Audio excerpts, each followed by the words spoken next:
NHS England have produced a General Practice Fellowship New to Practice programme, which started the latter end of last year. And for those of you like Lynn who are quite astute will realise that this has changed from the 1920 offer to the 2021 offer. So this is the offer that's out there currently, and this is available to all newly qualified GPs, whereas last year's offer was a limited one. That's anyone in a substantive post, so they have to be either a salaried GP or a partner. It is not available to locums. It's a 2-year programme, and what happens is the newly qualified GPs get 1 session per week or pro rata funded for support, learning and development, and I'll go through what that entails. This is a really busy slide, but basically this is the 2021 offer, and there's 3 main elements to it. There is a supporting and network element, there's a learning and development element, and then a portfolio working element. And I'm just going to sort of whip through all of these. Obviously the GP mentorship on the first section is where you guys fit into it, but I'm just going to whip through the other bits to sort of show you how that journey evolves for these new GPs. Within the support and networking bit, they all get an induction. The requirement is they have an induction within practice, which I think most of us do anyway as part of CQC, but that's sort of a mandatory part of it. Then they'll get an induction within their local PCN, and so as a minimum they'll meet their clinical director, probably virtually at this moment in time, and join one of their PCN meetings and start to understand how the PCN works in their locality. They'll also get a GM induction, which is we've written with the Northwest Training Hub, and sort of try to break down how primary care works, how the PCNs work, how the STPs, how GM work, and all these different sort of names and abbreviations that we talk about that they may not quite have picked up as a GPST, how it all fits together, and hopefully we give them that wider understanding about how primary care works going forward. So they get also within that support and networking, they get a coaching session, or coaching sessions should I say. So each fellow is entitled to 6 1-hour sessions with their qualified coach at 1 or 2 points over the 2-year programme, and that's sort of looking at personal and career development specifically. There's also a peer support offer. So the way we've done it is each CCG will receive funding to set up a First 5 group or an equivalent. If they've already got one, then that funding can be used to enhance that group. And the idea is they all come out, we know they all come out after their GPST training, their day release with a lovely peer support network that they didn't appreciate probably how lucky they were until that network's gone. And so the idea being that we help them to develop that, and that can be if the First 5 group is actually affiliated to the RCGP. So if they want to call themselves the First 5 group, they can link in with the RCGP. There is probably going to be some funding from the Northwest faculty to enhance that as well. If there's probably more for Lynn, if more funding is required, they can enhance the offer. And also the RCGP Next Gen GP sessions, we're going to reinvigorate those. They were sponsored last year by GP Excellent, but obviously with COVID, everything got shut down in March and they haven't reoccurred, should I say. So that we're going to restart those, and they're quite a fixed sort of format. They have 2 speakers, one focusing on one particular bit of their career and another with a particular skill, and then they get Q&A questions, and it's meant to be peer led and peer developed, but again our RCGP faculty is going to help support that. And then they get this learning and development package, and NHSE stipulate that it has these 5 areas. So they all have something about practice management, they have something about leadership, quality improvement, mentoring, supervision and coaching skills, and then remote working. The mentor, supervision and coaching skills, this is also for GP nurses as well as GPs. From a GP point of view, we're probably going to focus either on the prime training for the medical students if they haven't done that through their day release, or whether they get involved with the clinical supervisors for the wider workforce and start their journey as being a trainer. But the other 4 areas we're going to do in a mixed format, a bit of a blended way. So I don't know whether any of you heard the 2 Wigan ladies that do the podcasts that started life as clinical fellows last year in Wigan. They're going to do some podcasts with us, looking at remote consultations. I know as a TPD, when you mentioned leadership to the ST3s, they'd glaze over, so you had to hide it and disguise it.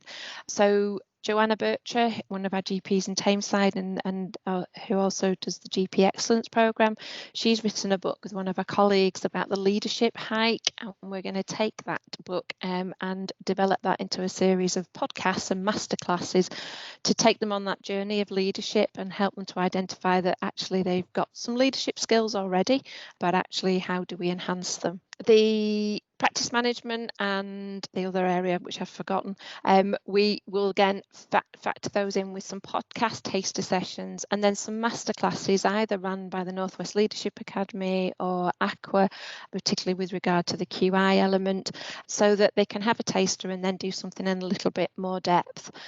And we're also enhancing the HEE High Professional Education offer. So these guys are all entitled to be involved in the HEE programme. But actually, if they did all join it, there probably wouldn't be enough places. So we're going to enhance that. And that is very much a small group with a GP educator, again, looking at leadership, looking at resilience, looking at a clinical area that they feel uncertain of, which usually ends up being ophthalmology or dermatology, and looking at QI again. So we're trying to link all the programs that are available to give them the maximum amount of choice. We are a little bit different in GM in that we've done it in this format. Cumbria and Lancs and Cheshire and Mersey are doing it a little bit more structured with the Aqua programme and having designated teaching on designated days. We'll evaluate both programs at the end and see what the feedback was and which worked better. The beauty of the podcast is they're going to be available for any GP or any GPN in Greater Manchester. And then they get this portfolio working opportunity. So after the first 6 months, then they need to sort of feed in with their PCN and look at the idea is the PCN will have a directory of opportunities. The one that jumps out the most at the moment is the care home dares and feeding into the virtual ward round and the MDT process. And the idea is that they do it for no less than 3 months, so they can actually get involved, they can actually get some hands-on experience, they can actually deliver some change. And if you think that if it's a 9-session post and 1 session is their sort of educational CPD session, that actually all these elements are then included within. So the induction program, the coaching, the mentoring, the learning and development, and this portfolio opportunity, it's probably going to be a session every other week. But actually, the idea being that they start to integrate into the wider primary care team and start to look at how to make changes and then implement them with some support. So the supporting mentor scheme, how do you guys fit into this? This came about in the updated GP contract. And the idea was it was hoping to retain some experienced GPs, but it was also going to give you an opportunity to develop your mentoring skills. And obviously this supporting mentor scheme feeds directly into the GP New to Practice Fellowship Programme. So you will be mentoring those GPs in their first 2 years of being a GP. So who's it for? GPs, you need to be working in general practice, you need to have a full registration and a licence to practice, and you need to be on the NHS GP performers list.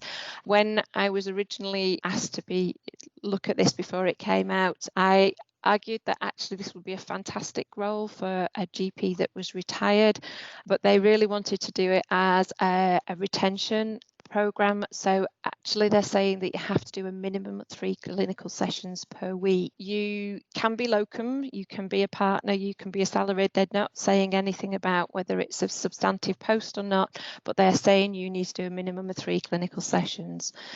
They want you to undertake this as an additional session, so they don't want you to reduce your clinical commitment. And they're asking for GPs that have had some leadership experience, some medical educator experience or a partner to be able to deliver this, and they see it as a portfolio opportunity. We are going to be giving you support with the ALM5, so I wouldn't be too worried if you weren't in some kind of leadership role, medical educator or a partner. We have a little bit of flexibility, I think, on that one. And what do you get out of it? So the mentorship and coaching training to an ILM5 level with Salford University, and obviously Paul's going to talk about that in more depth. NHSE will pay you £289 a session per week. They will pay that through your practice. They won't pay it you individually. And we are wanting to set up a peer mentoring support group so that there is some peer support there. It's a new role that we're developing. These guys will have appraisers. They're still part of the appraisal process as well. And we are wanting the mentors to sort of feedback to us to say that they are getting all the different elements of the programme they should do. So again, you can feed back and say, well, this is working, this isn't working, and help us as well as we help you to develop those skills. So what will I need to do? Every fellow will get a minimum of 1 hour mentorship per month. The chances are you'll have between 4 and 6 fellows that you will be sort of overseeing, and you need to be a mentor for a minimum of 1 year. NHSE have committed 2 to 3 years worth of funding associated with this programme. This was prior to COVID, but yes, if we would like you to commit a minimum of a year to this programme, which also would then help with you getting your ILM5. So I shall hand over to Paul.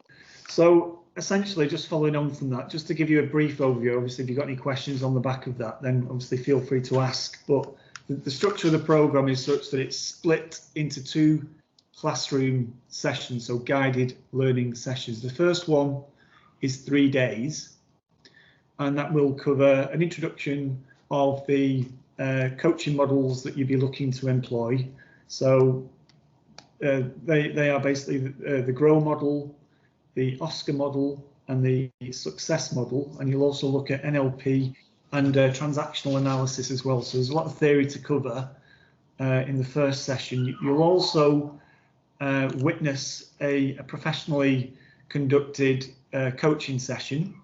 As you can see, the application of the theory from somebody who's experienced at actually using the different models. And then you'll actually go through an observed session of applying this in within the actual classroom session. So the tutor will observe you, give feedback and guide you through sort of using it for the first time. You then, after the classroom session, will go back into your practices and choose typically 1 or 2 coachees to use as a sort of practice, if you like, just to get used to using it. And then you'll make notes and then come back to a second session, which is 2 days, where you'll reflect and share your experiences with everybody else and the tutor.